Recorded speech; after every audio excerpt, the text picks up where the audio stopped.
ہمارے ہاں ایک اور بڑا المیہ ہے اس وقت معاشرے کا، کسی چوراہے پہ بیٹھے، کسی دکان پہ بیٹھے، کسی نکر پہ بیٹھے، کسی ٹھیلے پہ بیٹھے چند افراد وہ بحث و تمہیز کرنے لگ جاتے، کسی مسئلہ پہ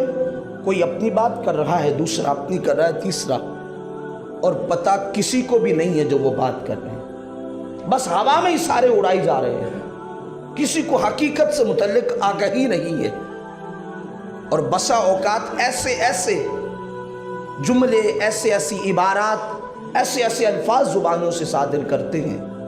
جن کا حقیقت سے کوئی تعلق ہی نہیں ہوتا، اور کثرت سے افراد بیٹھے بیٹھے کہہ دیتے ہیں یہ حدیث ہے، یہ قرآن میں ایسے آیا ہے، جبکہ نہ تو وہ حدیث ہوتی ہے نہ قرآن ہوتا، پتہ ہی نہیں ہے، لیکن کہہ اسے دینا یہ قرآن اور حدیث ہے۔ جس چیز کا علم نہیں ہے اس چیز کو اپنی زبان سے نہ صادر کیا جائے، اور اگر کوئی ایسی بات ہو تو ہم نے سنا ہے، اگر یہ بات درست ہے تو اللہ قبول کر لے، اور اگر غلطی ہے تو اللہ معاف فرمائے، یہ بات کہہ کے اپنے انداز تکلم کو لے کے چلنا چاہیے۔ تو میں بات کر رہا تھا، ہمارے ہاں ایک مزاج ہے،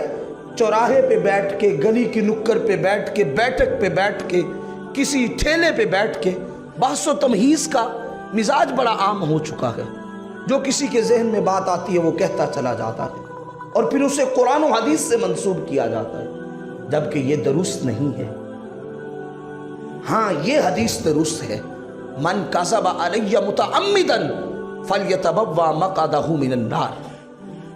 یہ حدیث ہے، یہ حدیث ہے، یہ حدیث ہے، حالانکہ کوئی بھی حدیث نہیں ہوتی۔ یہ حدیث ضرور ہے، حضور نے فرمایا جس شخص نے مجھ پہ بہتان باندھا کہ یہ حدیث حضور کی ہے اور وہ حدیث نہ ہوئی تو اس بندے کا ٹھکانہ جہنم ہے، اس بندے کا ٹھکانہ جہنم ہے۔ تو لہٰذا ان بحث و تمہیزات کی کیفیات میں نہیں پڑنا چاہیے، بلکہ کیا مزاج اپنانا چاہیے، اگر کسی بات کا حقیقی علم ہو تو اسے بیان کر دیں، وگرنہ خاموشی اختیار کرنی چاہیے۔